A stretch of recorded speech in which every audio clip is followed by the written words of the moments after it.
Hello dear multicellular organisms, welcome back to our zoology class. In today's our zoology class we are going to discuss an unique topic that is called proteins digestion in the stomach. Let's see how the proteins will be digested in the stomach. So generally stomach is irregular J-shaped bag.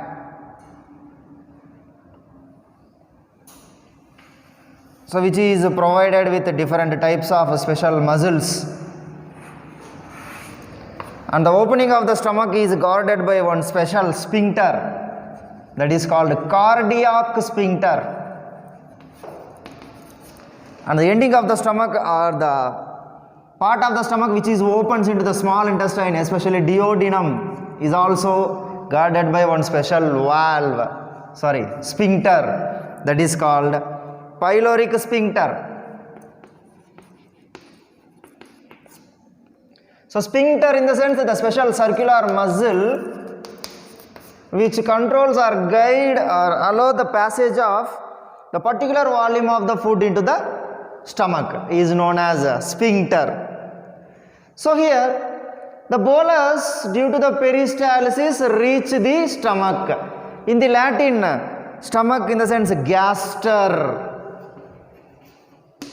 So because generally due to the aging process, most of the persons will be getting the gastric trouble. So why we are calling gastric trouble in the sense, so inside the gaster one type of digestive juice is secreted by the stomach walls. That juice name, the digestive juice name is gastric juice. Juice in the sense combinations of different enzymes which will be participated in the digestion is called juice. So inside the gaster the juice is secreted because it is known as gastric juice. Then what are the combinations of this gastric juice in the sense mucus, HCl, hydrochloric acid. The pH range is around 1.8 to 2.0, highly acidic. So we must consume the food time to time to prevent the misfunctioning of this hydrochloric acid. And the next one is renin pepsin. So this is the combination of gastric juice, or the components or the contents which are involved in the gastric juice which is produced inside the gaster. Okay. So here when the bolus is entered, then the stomach walls start the digestion or mixing of the bolus to convert into partially digested one is known as chyme. So for the conversion of bolus into chyme, the stomach walls are participated. The contraction and relaxation of the muscles present in the stomach walls will be participated. So this is known as churning of the stomach. This is called churning. So during this churning, the proteins whichever they are present in the bolus will be digested. So proteins are also known as building blocks of our body. We knew already. So different nutrients, proteins, carbohydrates, fats, minerals, vitamins, water and roughages. So every nutrient is unique itself.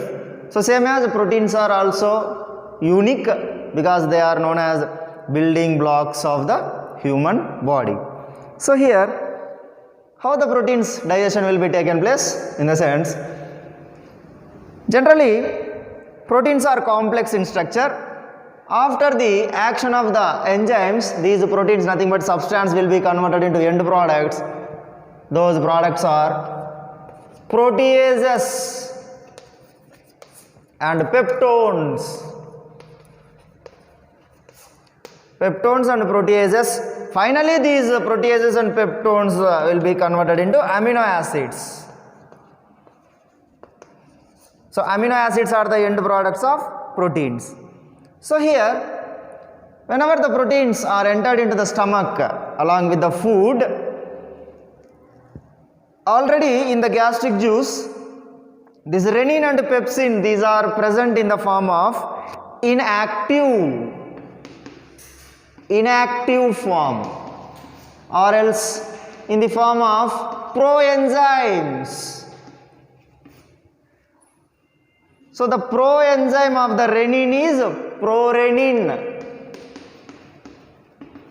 Proenzyme of pepsin is pepsinogen. So these pepsinogen and prorenin, these both are starting forms. Pro in the sense primitive. So this prorenin and pepsinogen, with the action of HCl, they will be converted into renin. Prorenin to renin, pepsinogen to pepsin. So whenever they will be converted into renin and pepsin, then they will be acting on the proteins. So the main one is here HCl. If there is no HCl, there is no activation or conversion of these prorenin and pepsinogen. And one more thing, this renin is present in the infant's stomach. Infants, in the sense, infants mostly they will be consuming the milk. So in the milk there is a special protein that is called casein. So this renin acts on the casein, milk protein. This casein will be converted into calcium para-caseinate.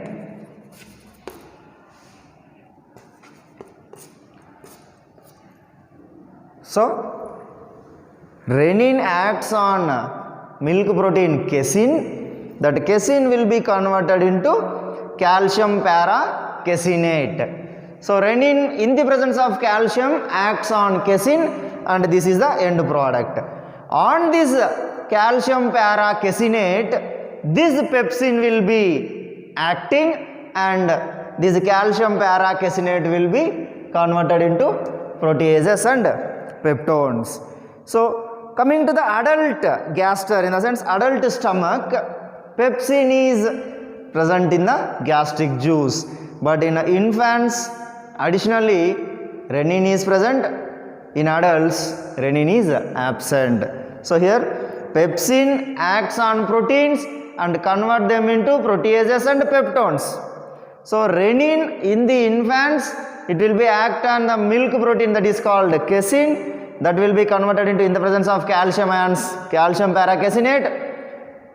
Again pepsin acts on the calcium para-caseinate, and finally it will be converted into peptones.